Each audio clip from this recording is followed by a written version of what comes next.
it may not make any sense, but I think fear is one of the greatest tools that I have in my toolbox. And here's why.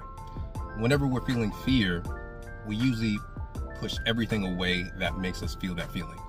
Fear causes us insecurities, anxieties, doubts, all that great stuff. And I have had tons and tons of fears in my lifetime. Whenever a fear comes up, whenever I think about something and I become afraid or fearful, then it's like there's a trigger inside where it's like, oh, gotta do that now. Because if I'm afraid, it's like, excuse me. But if I'm afraid, it's like, why am I afraid of that? Why does the thought of me doing that thing or accomplishing that task make me just want to go in the opposite direction entirely? Just go in the opposite direction.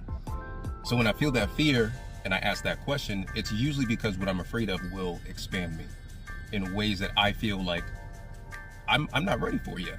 I genuinely may not be ready to just take that task on right now, which is why I'm afraid of it.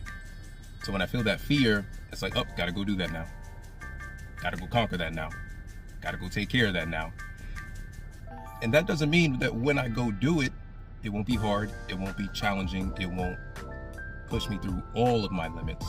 But on the other side of that is complete expansion, complete growth. You know what I'm saying? And so I was afraid of making content and talking to a camera for years and over a decade.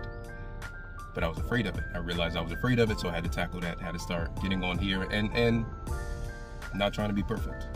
Just letting go, surrendering, trusting, and knowing that me talking to the camera and sharing what I think will help people is an act of service for others.